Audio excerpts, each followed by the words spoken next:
Good evening, America, and this is Q News Tonight, the world's first live daily gay evening news show. Last week, we had 103,000 of you watch us in YouTube. It's 7 p.m., Monday, March 2nd, 2020. We queue up first breaking Q News. We announced tonight at Q News Tonight that Pete Buttigieg has ended his presidential run. Before we tell you some details on that story, let's watch this. And it was in that spirit, with your help, that a year ago, we launched our campaign for the American presidency. We began this unlikely journey with a staff of 4 in a cramped office right here in South Bend, Indiana, right down Washington Street. No big email lists, no personal fortune. Hardly anybody knew my name, and even fewer could pronounce it. But South Bend showed everybody what to do. First name Mayor, last name Pete, so nobody got confused. An interesting end to one of the most important moments in LGBT history in America, and the first gay candidate running for President of the United States, winning the first contest of the Iowa caucus. Mayor Pete brings his campaign to an end last night in South Bend with a brilliant soundbite. I remember to myself, it's happening out, I couldn't pronounce Mayor Pete's last name. And so as a result, I followed the direction of the soundbite that he gave last night. Everyone figured out a way to pronounce his last name by reinterpreting his name, first name Mayor, last name Pete. It was a brilliant moment and an elegant and brilliant way of ending this dramatic event in the gay community. Gentlemen, what did you think about last night? I mean, it was historic. I watched it myself. I wish our viewers could have seen the introduction of by his husband, because it was just in tears. Kissed him for the first Kissed time him also, on the but stage. telling him that he felt that he didn't belong until he met Pete, and he gave him a sense of purpose. And I thought how many other children across the world, and especially in America, felt that for the first time they actually saw themselves in Pete Buttigieg. Yeah, it's interesting because as we all look back on our journey of Pete Buttigieg in the past several months and think about how we were and how we responded to his candidacy along the way, I think back to how at first maybe it wasn't as shocking to me, and then the impact of what he was doing really started to hit me with some of the stories as they came, as recently as the 9-year-old that was inspired by him, the crescendo along the way of watching what it meant to see other people watch him run for presidency was the most breathtaking thing to watch in our country, even amidst everything else that's going on. Well, and I think the bottom line, I posted this morning, I think the bottom line on Mayor Pete is, regardless of who you support now with the withdrawal of suspending his campaign and whoever you support, if Donald Trump wins the election on November 3rd, 2020, Mayor Pete Buttigieg is the #1 contender today for 2024. He has set himself up brilliantly as an anonymous mayor of a small town in Indiana who happens to be gay, and he will become the #1 frontrunner in 4 years. That's an amazing, amazing story. So a good evening again, America. It's 7 p.m. Monday, March 2nd, 2020, and it is time to queer up the news. We are out of the closet and into the headlines. So many of your stories next on Q News Tonight. Tonight on the world's first live daily queer evening news show. Tonight's news about the gay community and the news from an LGBTQ perspective.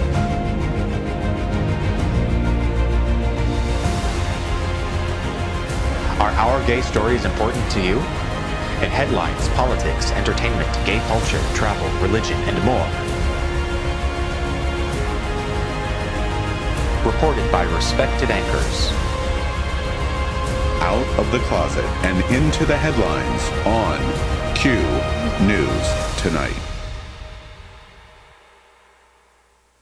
Well, welcome to Q News Tonight. We are live and unscripted, so anything can happen. Tonight we bring you the news of and a perspective from the LGBT community. I'm your anchor, Al Ferguson, and these are my co-anchors, Aaron Darr and Napoleon Plays. So America, let's cue up the news. We queue up Vote 2020 tonight at the top of the show to announce Joe Biden wins big in South Carolina. Before we tell you about the details of the importance of Saturday, we've prepared this video package. Watch this. And we will begin this morning with that much-needed shot in the arm for the Biden campaign. The former vice president dominated in South Carolina's primary on Saturday, running away with 48% of the vote. Bernie Sanders came in a distant second place at 20%, followed by Tom Steyer at 11%, Pete Buttigieg, Elizabeth Warren, Amy Klobuchar, and Tulsi Gabbard still in the race, all in single digits. The former vice president pinned his hopes on black voters, and they did not let him down. So as I said in the past, South Carolina is Biden country. Vice President Biden won the state by 48.4%, Bernie Sanders coming in second at 19.4%. So Joe Biden getting 38 of those delegates, and Bernie Sanders is the only candidate that got above the 15% threshold, thus being able to obtain delegates himself. So he got 15 delegates. So now this has clearly become a race between Joe Biden and Bernie Sanders. It was record turnout, actually, about 6,000 less than we saw in 2008. So these are like Obama coalition numbers. This is huge. And this was the first opportunity that the black community had the opportunity to really propel their voice forward. And how beautiful is that coming out of Black History Month into March. So this is historic, especially now that we see that Amy Klobuchar and Tom Steyer and Pete Buttigieg, all centrists, if you will, have suspended their presidential campaigns. Two of them, Amy Klobuchar and Pete Buttigieg, are actually to endorse Vice President Biden in Dallas, Texas tonight, which will be televised at 8:30 p.m. I encourage our viewers to watch it. It'll be interesting to see how their absence affects this primary going forward, especially in important Super Tuesday states tomorrow. The results in South Carolina are interesting to me because, and the value of Q News Tonight and us being in a daily live LGBT evening news show. It was just 10 days ago that basically everyone was saying Joe Biden's campaign was on life support and he's out. And there's clearly, that is not what, on the eve of Super Tuesday tomorrow, that is not what is going on. It has focused on Biden and Bernie Sanders. So that's what South Carolina proved. Well, they are showing us that at the beginning, these big races, these big delegate number states are what we have to be paying attention to. Obviously, this changes what we're looking at. I imagine that Bloomberg, who is not going to come in until tomorrow, is happy that he came in earlier to at least start making some headway. One final thought. Tomorrow is Super Tuesday. Regardless of the results, the question, it seems to me, that we're going to watch in advance, and we'll report on this extensively, America, tomorrow, and what it means for the LGBT community. Both candidates are super supportive, of course, of the LGBT community. But we're going to see what the results of Super Tuesday are tomorrow. And I think very likely we're going to see, in short order, maybe in days, we may see Mayor Bloomberg withdraw from the race this week. Oh, I think he will too. And that may be a result of Super Tuesday. There is reporting going on behind the scenes. He hasn't spoken about this, that all of his advertising television buys have been suspended after tomorrow. And so that is an indication that something big is getting ready to be announced in the Bloomberg campaign. And of course, we're going to keep you right up with that. But the bottom line is South Carolina's big win of Joe Biden, and likely on Wednesday, we are going to be focusing now on the showdown of two candidates, Joe Biden and Bernie Sanders. We continue in talking about the black vote that we watched and its importance in South Carolina to tell you about a special that we are doing on March 12 with hashtag walkaway advocate Joy Villa. She is the very famous singer and performer that wore the Trump MAGA dress at the Grammys and is one of the leading voices, there's 5 or 6, in the walkaway movement, trying to peel off the LGBT community for the Democrats. Before we tell you a little about that, we've prepared this little promotion piece from the interview that we have done with Joy Villa. Watch this. I'm called a black white supremacist because I support the president, which is ridiculous, Are right? you? No. Okay. All right. Obviously not. See, the fact that in this day and age, we assume somebody voted for somebody, and because of the news and the media saying they're racist, they're this, they're that, the other, that person therefore is evil and let's push them away, it's a sad day in history. I'll tell you, I'm the furthest person from a racist or misogynist or homophobic. I live in Los Angeles. I love people of all different types. I respect you till you give me a reason not to.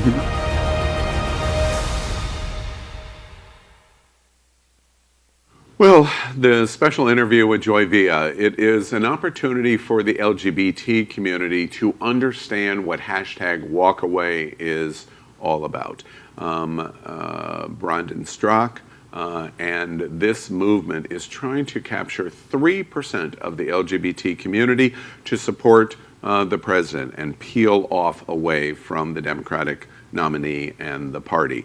And the black white supremacists, we discuss everything in hashtag walkaway and what her thinking is. And it was a very candid interview in terms of giving her the opportunity to explain what is going on. And America, those of you that are supportive of hashtag walkaway and President Trump and the Republican Party, and those of you that are vehemently opposed to it, I encourage you to tune in March 12th at 8 p.m. because you're going to learn a lot about hashtag walkaway via Joy Villa. Well, Any thoughts? I was going to say, I can't wait to hear her voice and see what's going to come out, because we have to make sure we're hearing everything in a nonpartisan way. And we want to make sure that you're hearing our voices as well, because we ask you here at Q News tonight, are LGBT voices important to you? Can the news of the world have a gay community perspective? If you, like us, think the answer is a resounding yes, then like and subscribe to Q News Tonight on YouTube and Facebook. Do our gay cultural stories impact you, your friends, and family? Start a watch party. Get your circle involved in our conversation, as it supports the entirety of the gay community. Well, we continue by queuing up the USA tonight, reporting that 6 confirmed coronavirus deaths in the U.S. have been reported now. Especially noteworthy are new cases in New York and here in the home state of Q News Tonight, Florida. Before we discuss what's going on the latest of coronavirus, we have prepared this. Watch this. Of course, we need to talk about the coronavirus. It has now killed a second person here in this country, in Washington state.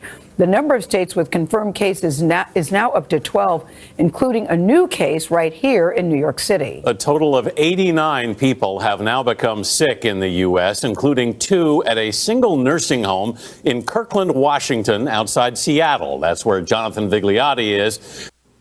Well, that was the status as of earlier today when we prepared the video, and even since we have updates that now 6 people have died in the U.S. from coronavirus. This is up to the numbers with about 87,000 people across 60 countries that are infected, with about 3,000 that have already died. Anecdotally, one of the stories that we have to share with you is about a Seattle nursing home where about 6 out of 10 people that have confirmed that have coronavirus are there, but 27 more have symptoms, which is indicating just how difficult this is to tell who has corona or just who has other symptoms. We've seen the stocks go up and down. We've seen the Pope potentially have this. We've seen events across the world canceled. We've seen Pence say that 35 million of these masks can be made per month, but asking people not to buy it. So there's lots of news every day, and it changes. We saw him report today, Aaron, isn't that correct? Yeah, the vice president held a press conference this evening, and something that you just said is actually what was lackluster in that. In the fact that there are millions of people all across this country right now that if they have a child, what is the first thing that they do? They take that child to the hospital. Americans need to know that if they're going to go to the hospital, that their medical care providers, i.e. These emergency rooms, are well equipped with the tools necessary to be able to protect not only the nurses and the doctors on staff, but protecting them in the interaction to interaction from person to person of people that potentially could spread this disease.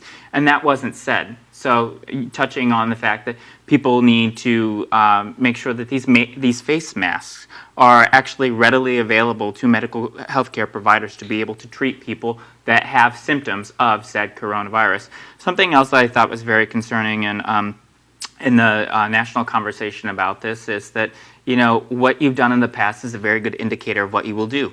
Coronavirus is a perfect example politically why elections have consequences. The Trump administration, one of the first things that they did when they came into fruition in power was to cut funding for the CDC, the Center for Disease Control. We have $2.5 billion, which is a drop in the bucket that's actually going to be needed to allocate funds directed towards this disease. And mind you, $1 billion of that actually was earmarked funds that were left over from Ebola. So really 1.5. We're looking at, just to start this process, $10 trillion needed to be able to just lay a foundation to be able to address this in states where we have over 100 cases now, 2 of them in the state of Florida. We have a national emergency in the state of Florida right now, and we don't even have test kits readily available. We have an administration right now that is inept and unable to combat this disease in real time, and it's very concerning to me how we're going to make sure that we decrease the transmission of this disease as it shows itself forward. We are going to, specifically to Aaron's challenge observation here, tomorrow night at Q News Tonight, we are going to specifically outline the best recommendations geared specifically for the LGBT community. We want to make sure that we cut through the misinformation and the clutter that we're hearing, because I agree with you. Out of the gate, they've done a very poor job. So we're going to do that. Anecdotally, this morning I was at the gym, and it was a relevance to me of what gay men and women all over America are thinking today in the gym. Some people were in rubber gloves already in the gym. Of course, you're touching pieces of equipment repeatedly. We're sitting here in Fort Lauderdale. We're not affected yet, but I couldn't stop thinking about it. I used paper towels in terms of sanitizing the equipment that I moved to. Paper towels don't work that way. They weren't designed to do it that way. So when I go back into the gym next, I'm going to have a hand towel with me that is sanitized and continue to wash or wipe down equipment. This is directly going to affect all of us in many, many possible ways. Tomorrow night, we're going to start talking about that at Q News Tonight. We continue in queuing up the USA to report that Kentucky's governor seems to not be bothered by the criticism over a decision to take a photo with drag queens. Aaron, tell us about what's going on here in Kentucky. So newly elected Democratic Governor Andy Beshear, the governor of Kentucky, took a picture recently with drag queens from the Sisters of Perpetual Indulgence. They lobby anti-LGBT laws, so they're trying to put into place anti-discrimination laws that protect and propel the LGBTQ community. He's taken a lot of backlash, especially from those on the opposing aisle. So a lot of Republicans in both the state legislature in Kentucky saying that this was absolutely inappropriate, that he took this picture, and he's combated that, saying that those comments are homophobic and that everyone in Kentucky counts. And does it surprise you that that in Kentucky, the land of Mitch McConnell, that the governor was so pro having his picture in association with the Sisters of Perpetual Indulgence? I don't know that it's that he was pro. I mean, they're constituents. I mean, they deserve to have a picture taken and an opportunity to speak with the governor, just as anyone else does. I think this is something that we're going to see in the future, because I do think that Mitch McConnell stands a very good chance of actually losing his Senate seat in Kentucky. It's changing. Yeah. So, and as it changes, that's for sure that Q News Tonight is going to be there to follow it every single step of the way, because Q News Tonight is part of the Happening Out television network. We are the Daily News. But you can also watch the best of entertainment live every Monday night at 8 p.m. on happening.fun. We are also part of the most popular live gay TV show in the world, every Wednesday night at 8 p.m. on It's Happening Out. It's a talk show like television's The View, but with a whole lot of gay people. When I say gay people, I'm talking about this man next to me. I'm talking about this man next to me in this shirt. Can I be honest with you guys? This is probably the gayest shirt I've ever seen in my life. This looks like something that you would have seen like an extra on the Sonny and Cher show. That's how gay this I really like it. I could see my mom having worn it like at any point when I grew up. It's very literally, it looks like something that would have been like on a fabric of a chair in like 1963. It already looks like it smells like really good perfume, honestly.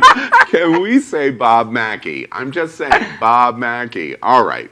All right, you got your shots in. Are you done? You're I done. guess, thank They're you. going to come back to you. All right, we're going to continue at Q News tonight by queuing up religion. And we report tonight that religious groups are up in arms over LGBTQ plus curriculum that is going to be implemented this fall in the New Jersey school system.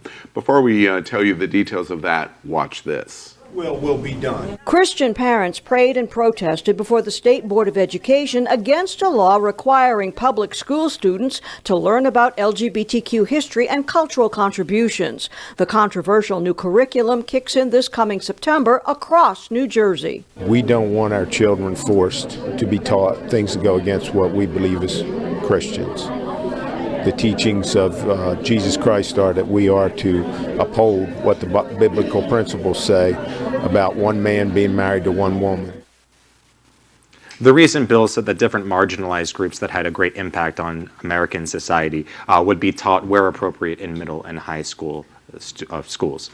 And then a former president, gay, Gerald Lyons, was there listening to 3 different religious groups at the school board meetings over multiple occasions. And he said for many hours at a time, hearing rhetoric like parents would keep their kids home, or that religion was dying, or even that Dr. Martin Luther King wouldn't agree with equal rights for LGBT students that were there. They were saying that different idols of the LGBT community, including Hardy Milk, were pedophiles, and some stated even that HIV was something that was more attributed to the LGBT community, and that it was unfair for different Jewish groups and different Jews that needed more attention to hate crimes. They related it to Hitler. So there were a lot of different statements that were made relating LGBT studies and the studies of our community just to students. It's crazy to think that just teaching history of people could cause such of a conversation among different people. Well, your reporting of this story of what's going on in New Jersey is, I think, fascinating and should be of great importance to the LGBTQ plus community. It's an indication that even as our rights propel and our value of acceptance propels, we are this far away from reversals, because this is where they can be very powerful. In school boards, in county or city commissions, and in places in boards for housing. This is where our next battles in the LGBT community are. It's not necessarily the President of the United States or a governor or a senator. This is where our next fights are going to be. Tonight we report that we are broadcasting from our studio set in the middle of the World AIDS Museum and Education Center right here in Wilton Manors and Fort Lauderdale, Florida. We joke, you've already heard Aaron and Napoleon's joke, we're coming from the gayest place on planet Earth. I like my shirt, by the way. And we'd also like to thank our set designer, Concepto Modern Living in Fort Lauderdale. We continue Q News tonight by moving to something I love that we've incorporated in an LGBT evening news show. We queue up science. Did you know that it is being reported that it perhaps is already too late to stop climate change? Before we discuss that, and Aaron tells us about this story, we've prepared this. Watch this. The World Meteorological Organization says carbon emissions increased 20% in the past 4 years, which are on track to be the hottest on record. And ice sheets are melting faster than before, causing sea levels to rise by 5 millimeters a year. Scientists warn that even if every country meets the carbon emission cuts agreed in the Paris Climate Agreement in 2015, the world would still be 3 degrees warmer, which is potentially catastrophic.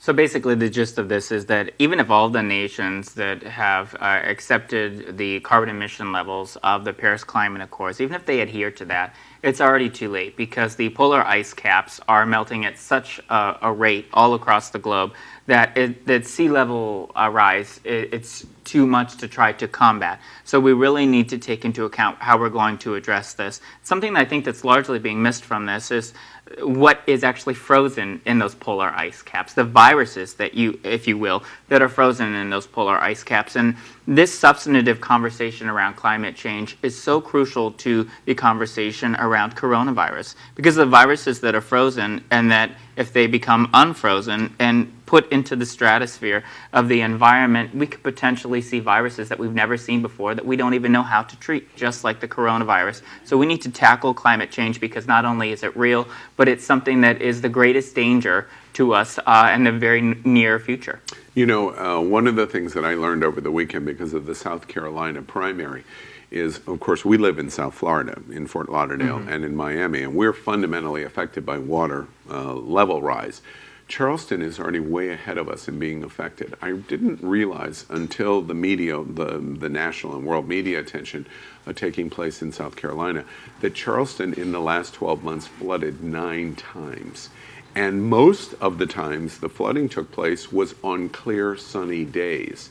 And that is simply a sea level rise, and in combination of high tide, it's creating flooding. And we're going to see that in coastal cities all over America. So this is a very important, this is correct.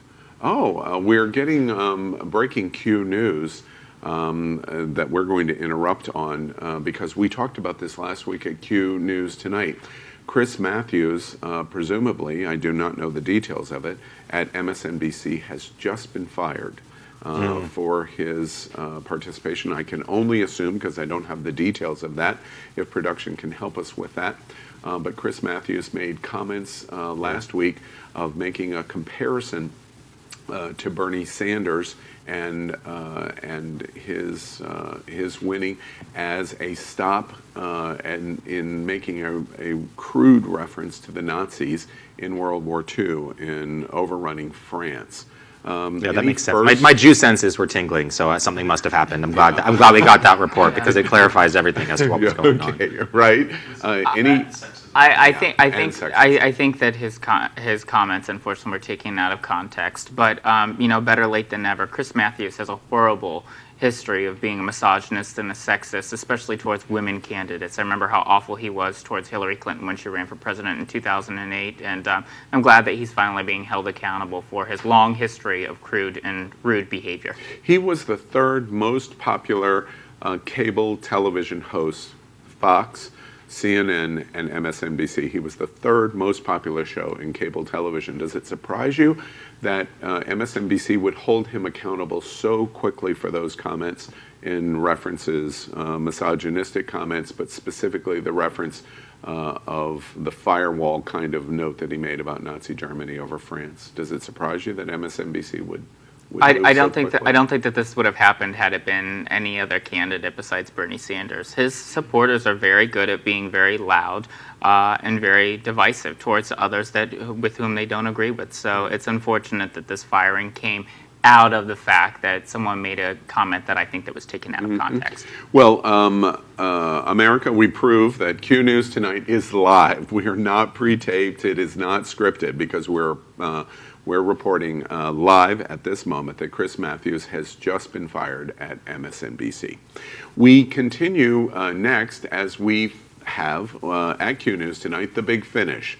There are many stories today we only want to mention, and let's see if Aaron and Napoleon and I can entertain each other as we have a lightning round on some of the LGBT news of the day and news with an LGBT perspective. If any of us talk too long, we might ring a bell and say that's enough, and we are moving on in our big finish. Gentlemen, we understand how we finish our Q News Tonight, yes? Let's go for it. Yes. I'm solid. We're ready. All right. Q News Tonight, the big finish. Our first story in the big finish is 1 million moms calls Disney's Pixar LGBT onward character indoctrination. Be sure not to miss 1 Million Moms sequel coming to a theater near you this fall called Backwards.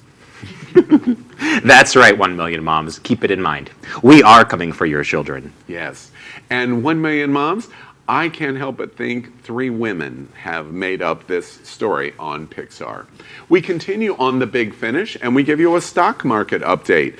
We have to report that today we had the largest increase in the stock market in history, 1,290. What do y'all think? Well, we have a new sponsor here in America. It's called Russia, and they have fixed all of our problems. So thank you, former Soviet Union. See, these markets aren't fixed. They're ever fluctuating. They're going to continue to change, and I think that we will see a continued decrease as the coronavirus spreads across America. My eyes roll over in reporting stock market numbers because it's like playing Monopoly on Saturday night with Napoleon and Aaron. They're going to cheat no matter what. The Big Finish. RuPaul's Drag Race Season 12 debuted last Friday. What'd you think? Damn. This is my whole joke. I just wanted to do this for like 5 minutes. Just try to. I tried so hard to like it. By the way, he's totally spitting on me. I wish you guys could see this. A lot of people pay for that, Aaron. If he has any kind of virus right now, I'm totally getting it. Yeah, but like I just could not get into it. I really couldn't. I didn't like it at all. Friday night proved once and for all 13 is not the real unlucky number. The Big Finish. A judge rules immigration agency head Susanelli was unlawfully named. That's definitely true. Susanelli is definitely an unlawful name. So does it mean that because Susanelli was completely inept and unqualified to lead the immigration of this country, that means that anything that Donald Trump has deemed to be acceptable or signed into law could be unlawful too? And on top of that, I crawled right up on your observation to say, my goodness, a judge probably could rule that of the last 4 years of the United States of America. The Big Finish. This is a big one. Miss Staten Island came out as bisexual, and now she has been banned from New York's St. Patrick's Day parade. Al also says this story doesn't exist. I wish I could say that this was an isolated incident, but the organizers of the St. Patrick's Day parade for the 5 boroughs of New York City have a very long history of being homophobic, even banning the former New York City Speaker of the City Council, Christine Quinn, who would have been the first female and first openly gay mayor of New York City, even banning her from participating as well. You know, it's shocking to me on this movement. New York is the capital city of the world, and St. Patrick's Day parade outside of Dublin, this is the preeminent event for the Irish celebration of St. Patrick's Day. And you look stupid and an idiot for making a decision like this. So congratulations, St. Patrick's Day in New York. Big Finish. Senator Sessions from Alabama apparently has been gang tackled, read between the lines, in his bid for his old Senate seat. What do y'all think? I stress a lot of things about freedom for fetish and freedom for sexuality, but I would never wish anybody to Google this phrase ever, and I shame you if you have. Anybody but Roy Moore. I'm totally team Doug Jones in this, and I expect that we'll see a high turnout of black voters that will once again propel him into becoming a United States Senator. Little tiny Jeff Sessions and gang tackled should never be used in the same sentence ever again. Big Finish. You need 15% to win statewide delegates on Super Tuesday. That means it's going to be a big day for Bernie. We think, who knows? I don't even think that we can really predict that after we've seen that Pete and Amy have both dropped out of the race. So we'll have to wait and see tomorrow. Yeah, I legitimately don't even know what I want to see happen at this point, given who's left in the race. I guess Warren, but I can't see that happening. So it all feels doomed. You know, we're all going to die. It's interesting to me, not to make a joke, but what we learned here is if you don't cross a 15% threshold in a state like California, you get no delegates, which means if any of the candidates don't achieve 15%, Bernie's win tomorrow in California could be overwhelming. Far dramatic more in his delegate assignment than what his actual percentage of voting population in the primary is, which means Bernie is going to benefit for the corrupt system that he has pointed out over and over and over. Congratulations, Bernie. You're now part of the system. It's like the Hunger Games. The Big Finish. Happy belated 26th birthday to Aaron's favorite singer. Are you ready? Justin Bieber. 26th birthday, or as Al calls it, 8th anniversary. Oh, that was a brutal hit. Brutal. Oh, that's a joy. Happy birthday to Justin Bieber. He's definitely not my favorite singer, but I'm glad that he made it to 26. I just want to tell you, America, I sit next to Aaron Darr every single night at Q News Tonight, and he tries night after night after night to look just like the Biebs. Congratulations. Well, that's it in today's news for the LGBT community on the world's first daily gay evening news show. We hope we've brought you something important. And remember, if it is important to the LGBT community, it's important to Q News Tonight. We are literally out of the closet and into the headlines. And this is Q News Tonight. Thank you, and we're going to see you tomorrow at 7.